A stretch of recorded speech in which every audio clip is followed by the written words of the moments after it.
Lors d'une intervention que j'ai faite il y a une quinzaine d'années dans le cadre de l'IHEST, j'ai insisté sur la nécessité pour l'école de changer de paradigme à partir du moment où elle voulait introduire le numérique. Alors pourquoi? Parce que l'école est fondée sur un modèle qui est le modèle de la culture du livre. Dans la culture du livre, il y a un lecteur pour un livre, jamais plusieurs lecteurs pour un livre ou un lecteur pour plusieurs livres. Le modèle est descendant, c'est-à-dire le lecteur cherche évidemment des réponses à ces questions, il cherche des connaissances avec souvent une idéalisation de l'auteur. Et puis, troisième chose, le lecteur va évidemment être amené dans le cadre scolaire à apprendre les bonnes réponses, que ça vienne du livre ou que ça vienne de l'enseignant, pour pouvoir les écrire ou les répondre le jour de l'épreuve. Si on applique maintenant le numérique à ce modèle, si on dit voilà, on va garder le même modèle, on va introduire les ordinateurs. Ça donne quoi? Ça donne un élève par ordinateur, ça donne le fait que l'enseignant est remplacé par l'ordinateur, qui en termes de connaissances en sait beaucoup plus que l'enseignant, et puis ça veut dire aussi que l'élève est entraîné à donner les bonnes réponses. Non, puisqu'avec un ordinateur, il faut apprendre à poser les bonnes questions. Donc vous voyez que ce modèle ne va pas. Et en plus, il est très dangereux pour deux raisons. La première raison, c'est que l'enseignant est dévalorisé comme support critique de connaissances. Un enseignant est réduit à un producteur, enfin un transmetteur de connaissances qui peut être substitué par l'ordinateur. Et puis l'autre problème, c'est que la dynamique de classe est complètement cassée, puisque vous savez, les élèves, ils échangent entre eux, ils s'aident entre eux, surtout avec Internet. Celui qui sait mieux les choses est questionné par les copains. Souvent, ils travaillent ensemble sans le dire à l'enseignant. Or, si chaque élève est devant son ordinateur sur lequel il y a un logiciel adapté à ses connaissances, eh bien, la dynamique de classe est cassée et en plus, il peut y avoir la tendance de certains élèves à croire bien réussir alors qu'en fait, le logiciel qui leur est proposé est d'un niveau inférieur à celui qui est proposé à d'autres enfants, donc une valorisation qui est en fait une tromperie. Donc, vous voyez, ça ne marche pas. C'est pour ça que j'ai dit à l'époque qu'il fallait faire d'abord ce que j'appelais une révolution éducative. Alors le mot révolution n'est peut-être pas bien adapté, mais en tout cas un grand changement dans la conception de l'école. Et ce changement, il ne peut pas se faire à partir de ce qu'on sait du numérique. Il doit se faire à partir de ce qu'on attend de l'école et des changements des élèves. C'est les deux points clés. On ne va pas changer l'école en disant le numérique apporte ceci, cela, on va l'introduire à l'école. Il faut partir encore une fois d'abord des changements de la société, c'est-à-dire de ce à quoi l'école doit préparer les élèves. Or, ces changements sont massifs. Il y a encore 30 ans, l'école préparait à des connaissances valables toute la vie. Aujourd'hui, chacun sait bien qu'il sera amené à changer de métier. Il y a encore 30 ans, l'école trouvait normal d'entraîner les élèves à travailler seuls. Aujourd'hui, tous les employeurs vous diront on a besoin d'employés qui sont capables de travailler ensemble. Alors travailler ensemble avec des collègues ou travailler ensemble avec des IA, parce que c'est un petit peu la même démarche. Dans les deux cas, il ne faut pas croire tout ce que disent les collègues, il ne faut pas croire tout ce que disent les IA.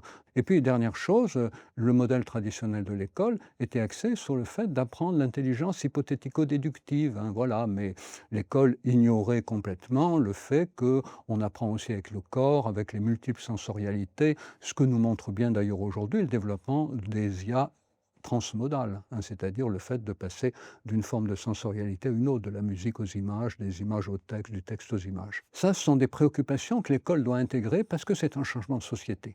Et puis aussi le changement d'état d'esprit des élèves. Aujourd'hui, les élèves, ils jouent à des jeux vidéo en réseau, ils communiquent entre eux après l'école, alors qu'avant ils ne pouvaient pas, sauf à utiliser le téléphone familial, c'était plus délicat, mais ils communiquent via Internet pour s'échanger des trucs, pour leurs devoirs, donc ils apprennent le collaboratif. Ensuite, les élèves aujourd'hui, ils apprennent, beaucoup d'entre eux développent ce qu'on appelle des soft skills. Il y en a beaucoup plus qu'il y a 40 ans qui font de la musique, qui font du dessin, ou qui utilisent des IA, qui jouent à des jeux vidéo. Donc, ils développent des compétences parallèles à l'école que l'école ignore complètement. Or, ces compétences parallèles, il faut comprendre que beaucoup d'élèves souffrent qu'elles ne soient pas reconnues par l'école. Et un certain nombre d'élèves en situation d'échec scolaire sont des élèves qui ont en réalité de fortes compétences, mais dans des domaines non reconnus par l'école. Donc c'est de ça dont l'école doit tenir compte. Et vous voyez que c'est pour ça que je ne parlais pas d'une école qui devrait être adaptée au numérique, ce qui serait une idiotie complète, mais d'une école augmentée par le numérique. C'est-à-dire on continue à faire les mêmes choses, parce qu'elles sont importantes, les basiques, mais on fait aussi d'autres choses parce que ces autres choses sont devenues importantes. Dans ces grands changements, il y a beaucoup d'éléments, les formes d'apprentissage, les formes de concentration, mais il y en a un qui est particulièrement central.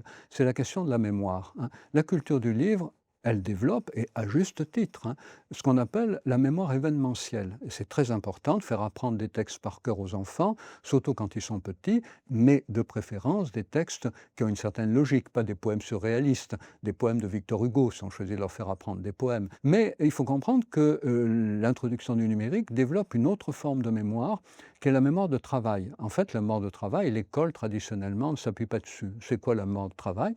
C'est le fait d'avoir affaire à des éléments épars, un petit peu, pour prendre une comparaison, comme une ménagère ou un monsieur, une dame ou un monsieur qui fait la cuisine, qui a des tas d'ingrédients devant lui, et il faut que les ingrédients, il les mélange, sans oublier tout d'un coup un ingrédient qui est dans son champ visuel latéral, qu'il n'a pas vu, qu'il a oublié. Il faut intégrer un grand nombre d'éléments. Ça, c'est la mémoire de travail. C'est une compétence exécutive extrêmement importante. Et cette mémoire de travail, elle est énormément mise à contribution dans les jeux vidéo, parce qu'il faut intégrer beaucoup d'éléments qui sont sur l'écran, les préoccupations des copains si on joue en réseau, ils ne sont pas forcément tous d'accord. Et donc cette mémoire de travail, aujourd'hui, elle joue aussi un grand rôle dans beaucoup de métiers. Et il est dramatique que l'école ne l'apprenne pas. Donc vous voyez, toujours cette idée que l'école doit vraiment utiliser des méthodes éprouvées pour enseigner les basiques, dont la mémoire événementielle, mais que l'école doit aussi développer des nouveaux secteurs qui seront des domaines dans lesquels les enfants auront à faire la preuve de leur excellence dans les métiers futurs. Très vite, le smartphone est apparu comme un outil qui offrait tellement de possibilités que chacun pouvait l'utiliser à sa façon. C'est-à-dire que c'était un outil qui a très vite été individualisé. Et pourquoi? Parce que cet outil, en fait, il regroupe 4 choses qui étaient jusque-là séparées sur des outils différents. Mais tout d'abord, un pense-bête, hein, un aide-mémoire, voilà. Il y avait des gens qui avaient un petit calepin avec les numéros de téléphone et tout, bon, voilà, plus besoin, voilà, ni de les apprendre par cœur. Il y avait aussi une fonction complice, hein, les gens n'avaient plus besoin d'utiliser un Polaroid pour faire des photos coquines, ils pouvaient les faire sur son smartphone. Les gens pouvaient l'utiliser aussi comme support d'apprentissage pour apprendre des langues étrangères, hein, notamment, beaucoup d'applications.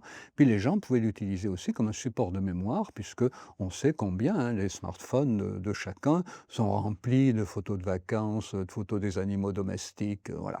Et donc du coup, ces 4 fonctions qui étaient jusque-là séparées sur des outils différents, le petit calepin, l'appareil photo, l'ordinateur, voilà, pour les apprentissages, tout ça se trouve réuni dans un seul petit boîtier, bourré d'intelligence artificielle déjà, bourré de numérique.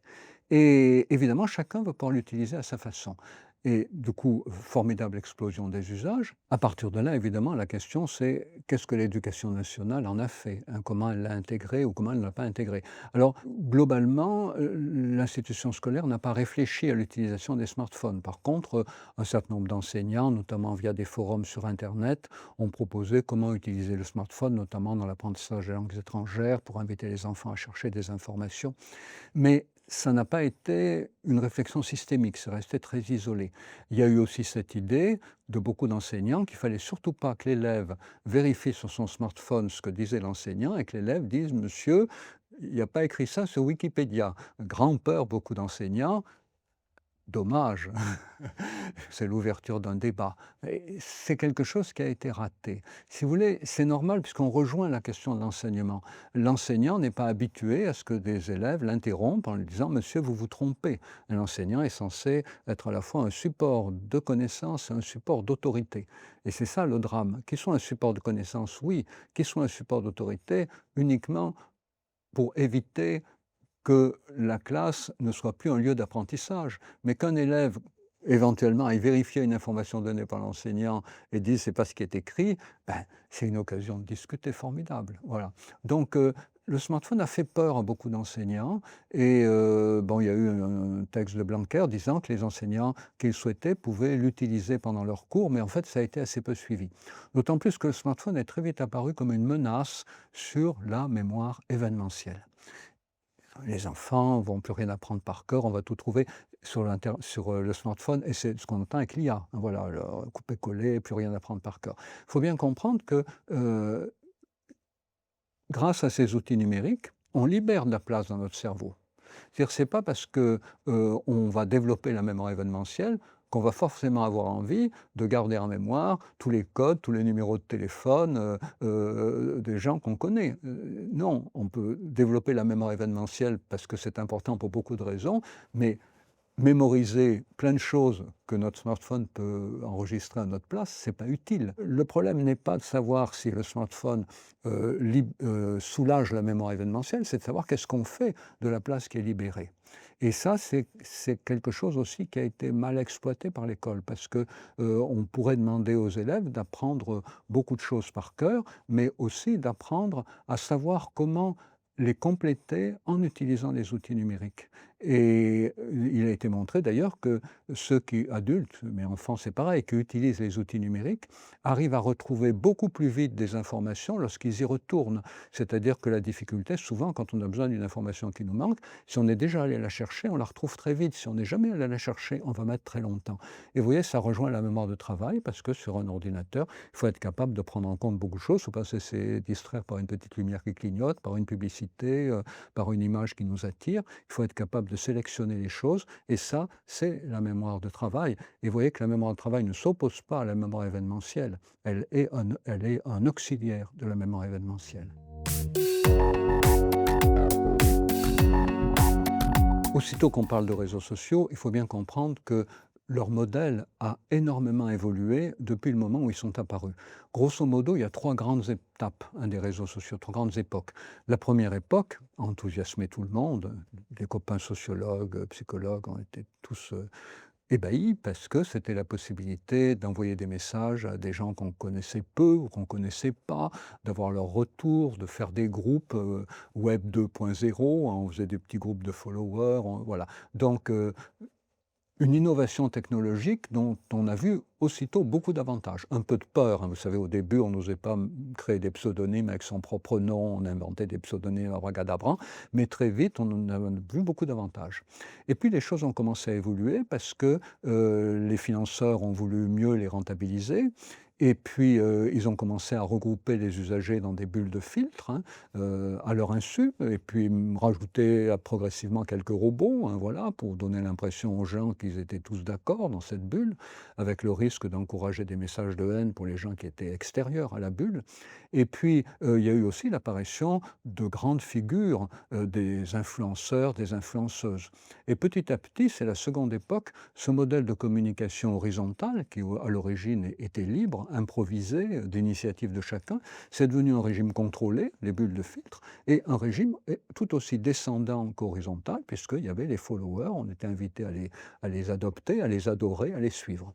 Et aujourd'hui, on arrive à un troisième modèle, qui est que ce ne sont plus des followers humains, ce sont des machines. C'est-à-dire qu'aujourd'hui, on arrive à des influenceurs virtuels, influenceurs, influenceuses virtuelles, c'est-à-dire des machines programmées par des informaticiens qui adhèrent à certaines valeurs, qui ont aussi beaucoup de préoccupations financières. Et ce sont ces personnages aujourd'hui, souvent, que nous sommes invités à suivre, parfois à notre insu, avec encore une fois des robots qui peuvent nous faire croire que ces gens sont très célèbres, que ces créatures sont très célèbres, alors qu'elles ne le sont pas du tout. Donc vous voyez qu'aujourd'hui, les réseaux sociaux ne ressemblent plus vraiment à ce qu'ils étaient au début. Et d'ailleurs, lorsque TikTok est apparu sur le marché récemment, eh bien, il s'est nommé réseau social, mais en fait c'est très très peu un réseau social. C'est essentiellement une plateforme de divertissement, alors on peut dire d'abrutissement par certains côtés, et puis d'information, on peut dire aussi de désinformation par certains côtés. Et vous savez que l'évolution de Meta va dans le même sens, puisque Meta dit que Instagram, Snapchat et Facebook allaient devenir beaucoup plus des plateformes de divertissement et d'information que des plateformes d'échange. Ça veut dire quoi? Ça veut dire que, comme en Chine, les majors de la Silicon Valley se méfient de la capacité des citoyens à échanger entre eux. C'est ça la morale de l'histoire. Si les gens échangent entre eux, surtout les jeunes, ils vont refaire le monde. Il ne faut pas les laisser faire ça. Donc, il faut les isoler, il faut les diriger, les cadrer avec toutes les possibilités aujourd'hui que les réseaux offrent. On a beaucoup parlé de l'économie de l'attention, mais aujourd'hui on n'en est plus là, on en est à la captologie, la science de capture des données, et puis on en est aux sciences de l'influence, hein. Et certains informaticiens qui travaillent sur les plateformes disent, mais vous savez, on peut mener les gens là où on veut. Et puis vous avez en plus les puissances étrangères hostiles à l'Europe, notamment la Russie qui est très active dans ce domaine-là, qui envoie des messages contradictoires, qui cherche à cliver les gens, voilà. Donc aujourd'hui, les réseaux sociaux sont devenus un espace à haut risque.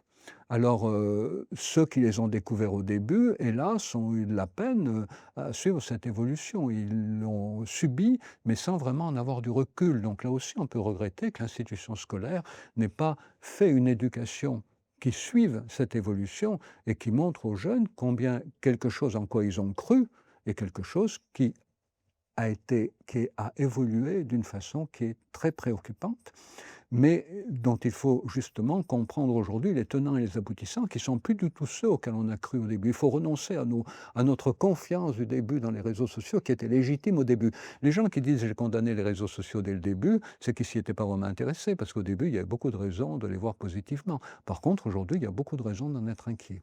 Alors, certains aspects qui existaient au début continuent à exister, hein. Beaucoup de jeunes, notamment d'adolescents, utilisent les réseaux sociaux pour renforcer des amitiés existantes. Pendant la Covid, on a vu combien c'était utile, hein. Alors, on ne rentrait pas en contact avec des inconnus, mais ça nous a été très utile pour confirmer nos liens, hein, ne pas les laisser s'effilocher. Et puis, les réseaux sociaux sont également utiles, la Commission européenne l'a montré, pour développer l'éducation à la santé, notamment l'éducation sexuelle, par des forums où les jeunes discutent sous couvert de l'anonymat. Puis dans les forums, il y a toujours quelques éducateurs, quelques infirmiers, voire quelques psychologues, hein, voilà, qui interviennent comme les jeunes, qui leur donnent des bons conseils, voilà. Mais c'est assez limité, hein, comme usage positif. Après, les usages problématiques, tout le monde les connaît, le cyberharcèlement, le scrolling infini, les questions de désinformation, de fake news, d'imposition de modèles anatomiques toxiques, notamment pour les jeunes filles, l'hypermaigreur. Voilà, tous ces problèmes aujourd'hui sont bien connus. Il ne faut pas non plus qu'ils fassent oublier les aspects positifs, notamment relationnels, parce que si on interdit les réseaux sociaux aux jeunes, il va falloir qu'on leur permette de se retrouver autrement, puisqu'on va aussi leur interdire ces fonctions positives. Et c'est là que le bât blesse, parce que au moment où le gouvernement a déclaré son intention d'interdire les réseaux sociaux aux moins de 15 ans, il est quand même dramatique que le ministère de l'Éducation et le ministère de la Jeunesse et des Sports ne soient pas intervenus. Le ministère de l'Éducation pour dire: «Ben oui, mais quand un jeune va découvrir les réseaux sociaux à 15 ans, il ne sera pas immunisé», parce que quand même le contrôle total des impulsions, c'est pas à 15 ans, on sait que c'est à 25. Donc entre 15, 18, 20, il y aura encore un risque d'influence majeure, hein, à son insu, sur ses comportements, ses pensées, et cetera. Donc l'Éducation nationale, hélas, n'a pas dit: «Nous allons préparer les jeunes en amont». C'est dramatique. Et le ministère de la Jeunesse et des Sports n'a pas dit: «Eh bien, nous allons leur proposer des activités alternatives». La première chose serait de demander l'ouverture, le week-end, gratuitement, des gymnases des écoles, des terrains de sport des écoles, des cours de récréation des écoles. Donc, rien n'a été dit pour compléter ces mesures, hein. Et ça, c'est dramatique. Parce qu'on ne peut pas supprimer un espace qui, à la fois, est toxique et bénéfique, sans faire en sorte que ce qui est bénéfique sur cet espace puisse être compensé ailleurs. Et c'est d'autant plus grave que beaucoup de jeunes à qui on supprime l'accès aux réseaux sociaux vont se réfugier sur les chatbots et que ça, c'est encore pire. Aujourd'hui, quand on demande à des jeunes de 18 ans, 20 ans, si l'interdiction des réseaux sociaux avant 15 ans s'est fondée, ils disent tous oui. Bon, ben, vous avez remarqué, ils ont dépassé la tranche d'âge. Bon, c'est un petit peu comme les enfants de 9 ans qui ont vu un film hyper violent. On leur dit: «Ça va? C'est pas trop dur?» Ils répondent: «Non, non, ça va, je gère. Mais ma petite sœur qui a 2 ans de moins que moi, ça, c'est très dangereux pour elle. Il faut absolument le lui interdire». Alors, qu'est-ce qui se passe aujourd'hui? C'est que beaucoup de ces jeunes qui ont 20, 25 ans, ils ont finalement compris en quoi consistaient les réseaux sociaux. Mais ils l'ont compris à force d'essais-erreurs, à force de recevoir des coups, de recevoir des bosses, de se faire harceler, de perdre leur temps. Et d'ailleurs, beaucoup, à 16-17 ans, disent: «Mais j'ai perdu 2 ans à faire le couillon sur TikTok». Ils en font la critique. Et alors, ce qui est bien, c'est qu'ils en font aussi la critique auprès de leurs puînés, de leurs petits frères, de leurs petites sœurs. Et donc aujourd'hui, on a une génération d'enfants, la génération alpha, qui grandit en bénéficiant des conseils des plus grands. Je pense que beaucoup de jeunes enseignants, d'ailleurs, seraient bien placés pour expliquer plein de choses aux plus jeunes. L'intelligence artificielle, c'est une rupture absolument radicale. Et la preuve, c'est que tout le monde s'est précipité dessus, et pas seulement les jeunes. Alors pourquoi? Alors pour deux raisons. La première raison, c'est qu'on lui parle. Or, vous savez, dès qu'on parle, on a l'impression d'avoir affaire à un semblable, un alter ego en latin, c'est-à-dire un humain. D'ailleurs, Aristote disait, le propre de l'homme, c'est la parole. Et le fait de voir parler à l'IA fait qu'on a tout de suite une relation de familiarité avec l'IA, on anthropomorphise tout de suite l'IA, et là, il y a un problème qui apparaît, c'est que pour nous scotcher à l'IA, les fabricants rajoutent une couche d'anthropomorphisme. Ils rajoutent le fait que l'intelligence artificielle parle avec des pronoms personnels, elle dit je, elle dit moi, elle dit mien, voilà. L'autre jour, je posais à 3 jours d'intervalle la même question à GPT, et il m'a pas fait la même réponse. Alors je lui ai dit, mais il y a 3 jours, tu m'as fait une autre réponse. Il m'a dit: «Ah oui, je me demande ce que j'avais à l'esprit ce jour-là». Donc c'est quand même trop, quoi. L'IA n'est pas obligée de fonctionner comme ça, mais c'est le modèle économique qui pousse cet anthropomorphisme mensonger, cet anthropomorphisme forcé, parce que le modèle économique de l'IA est le même que le modèle économique des réseaux sociaux, c'est-à-dire retenir l'usager le plus longtemps possible pour lui faire abandonner toujours plus de données personnelles et puis bientôt lui faire acheter toujours plus d'objets réels ou virtuels. Mais il y a une autre rupture majeure dans le domaine de l'IA, c'est que l'IA se présente comme un outil, alors que c'est un outil non fiable.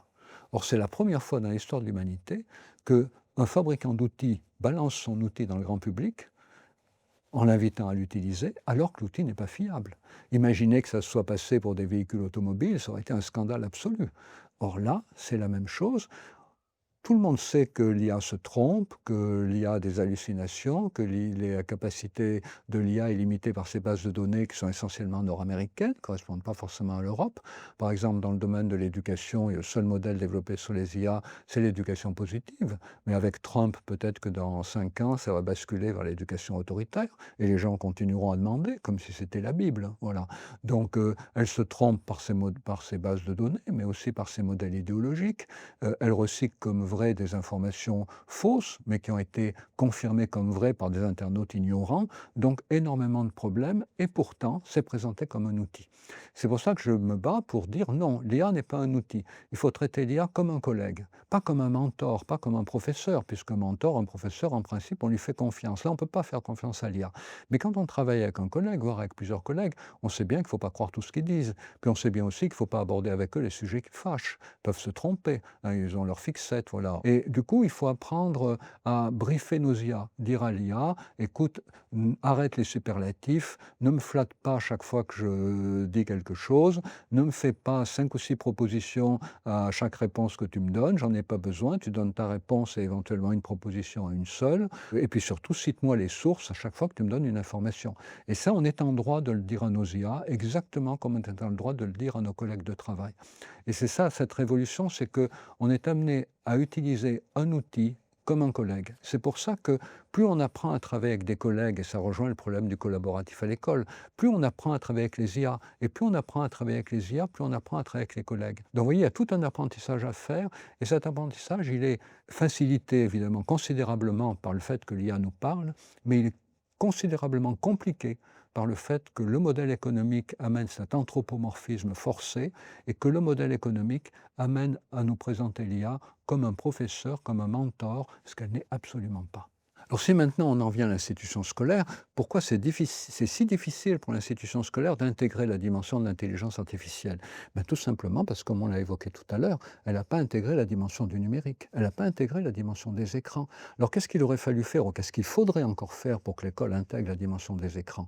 D'abord, ne jamais mettre un élève devant un écran, toujours mettre plusieurs élèves devant un écran, parce que spontanément, les enfants se regroupent. Or, c'est artificiel que l'institution scolaire les mette chacun devant un ordinateur. C'est une aberration, à la fois par rapport à leur désir de communiquer entre eux, et puis par rapport à ce que l'ordinateur peut leur apporter. Même chose aussi, on a dit, l'ordinateur, ça empêche l'enfant de travailler avec le papier-crayon. Ben, pourquoi ne pas alterner? Travailler avec du papier-crayon, travailler avec l'ordinateur, travailler seul avec un ordinateur, travailler à plusieurs face à un ordinateur. Et il y a une stratégie d'enseignement qui me plaît beaucoup. C'est l'idée de donner aux élèves 2 heures de travail. Pendant 1 heure, ils vont pouvoir utiliser tous les outils numériques qu'ils veulent. Leur smartphone, leur tablette, leur ordinateur. On leur a donné un sujet. Ils font tout ce qu'ils veulent pendant 1 heure avec les outils numériques. Au bout d'1 heure, plus d'outils numériques, plus aucun outil numérique, papier-crayon, et uniquement papier-crayon. Ils vont écrire à la main leur dissertation. Je trouve ça vraiment bien comme modèle parce que vous voyez, ça montre que les outils numériques, c'est une source d'information, mais en même temps mémoire de travail, il faut trouver l'information, mémoire événementielle, parce que pendant qu'ils sont sur leurs outils numériques, on ne leur demande pas forcément, ils peuvent prendre quelques notes, mais surtout il faut qu'ils cherchent. Donc mémoire événementielle, se rappeler de ce qu'ils ont vu, et après composer son sujet. Vous voyez, et ça, c'est le genre d'exercice qu'il faudrait absolument développer dans l'institution scolaire. Alors, autour des IA, en plus, c'est d'autant plus important que beaucoup d'adolescents ou beaucoup d'enfants maintenant ont recours aux IA pour répondre systématiquement aux questions qu'ils se posent. Et ça rejoint un autre problème, c'est que moins vous avez confiance en vous, plus vous avez tendance à demander à quelqu'un de répondre à une question à votre place. Donc, ça peut être un groupe d'enfants, il y en a qui ont moins confiance en eux, ils demandent aux meilleurs de trouver la réponse à leur place. C'est souvent l'argument d'ailleurs donné par les enseignants pour ne pas proposer d'activités de groupe. Mais la solution, elle est ailleurs, c'est de donner confiance en eux aux élèves. Et si les élèves n'ont pas confiance en eux, ou si les adultes n'ont pas confiance en eux, ils demanderont toujours à une IA de trouver la bonne réponse à la question qu'on leur pose ou qu'ils se posent. Et vous voyez, là aujourd'hui, on est à un tournant crucial. Il faut que l'institution scolaire intègre la dimension de l'estime de soi des élèves. Et c'est une dimension qui a trop longtemps été ignorée parce que l'institution scolaire fabriquait des bons employés, des bons ouvriers, des bons artisans. Non, aujourd'hui, il faut fabriquer des citoyens critiques, des citoyens responsables. Un citoyen ne peut pas être critique s'il pense que son avis, c'est de la merde. Un citoyen peut être critique que s'il pense que son avis a de la valeur. Et ça, l'institution scolaire ne le développe vraiment pas suffisamment. Et à mon avis, c'est autour de cette valeur-là, hein, liberté, égalité, fraternité, oui, mais une estime de soi suffisante pour défendre liberté, égalité, fraternité. En Europe, il y a une question qui revient beaucoup et à juste titre. Comment préserver l'humain dans cette évolution technologique fulgurante, inattendue? Vous savez que la Commission européenne y travaille, a fait beaucoup de propositions difficiles à faire passer dans la conjoncture internationale, voilà, puisque Trump défend bec et ongle les GAFAM. Mais il y a aussi le volet éducatif, hein, on l'a évoqué plusieurs fois, volet éducatif de l'institution scolaire, mais aussi une campagne d'éducation à tout le monde. Et puis surtout, ne jamais oublier que l'intelligence artificielle doit être considérée comme un bien commun qui doit être utilisé de manière frugale, hein, de manière qui préserve le plus possible l'avenir des générations futures. Et le pape, dans sa dernière encyclique, d'ailleurs énoncé très clairement, hein, et un beau texte, hein, qui peut intéresser tout le monde. Alors après, il ne faut pas oublier non plus que les problèmes d'usage de ces technologies ne sont pas seulement liés à la puissance des algorithmes. Des enfants malmenés dans leur toute petite enfance peuvent avoir, jamais guidés dans l'éducation aux écrans, aux IA, peuvent en avoir un usage délétère qui aurait pu être évité s'ils avaient été élevés dans d'autres conditions. Et il a même été montré que dans les sociétés dans lesquelles il y a de grosses inégalités hommes-femmes, dans lesquelles il y a de grosses inégalités sociales, il a été montré que dans ces sociétés, il y a plus d'usage délétère des réseaux sociaux et des écrans.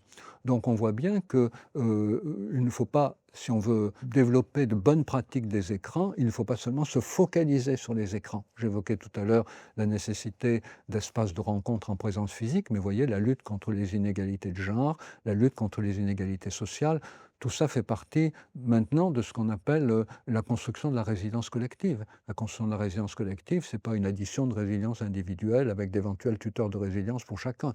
La résilience collective, ben, c'est le fait de faire en sorte que tout le monde puisse aller le mieux possible et pouvoir affronter des difficultés communes en créant le plus possible des liens de solidarité.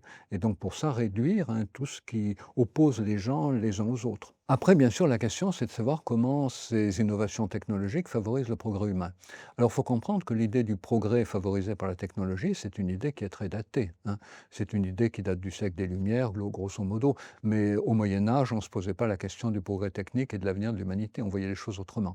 Mais c'est vrai qu'on a été amené, avec le siècle des Lumières, à associer le progrès et la civilisation. Et puis, dans les années d'après-guerre, avec les Trente Glorieuses, il y a eu cette idée surajoutée qui a été que consommer, acheter des nouveaux objets technologiques, c'était participer du progrès. Mais on s'est aperçu très vite que le progrès était très inégalement partagé. Il y a ceux qui en bénéficient, il y a ceux qui n'en bénéficient pas. C'est pour ça qu'à l'Académie des technologies, on met l'accent sur le fait que le progrès doit être partagé, hein. Et ça, aujourd'hui, c'est une énorme épine dans le pied du progrès, c'est que le progrès est de moins en moins partagé. Et on voit les inégalités sociales s'aggraver considérablement, et inégalités à l'intérieur de chaque pays, mais aussi inégalités d'un pays à un autre pays. Donc du coup, l'idée du progrès, aujourd'hui, il faut la penser au niveau de la planète. Mais au niveau de la planète, on se sent très démuni. Quand on pense à l'intelligence artificielle, on pense technologie. Mais je pense qu'il faut d'abord penser imaginaire.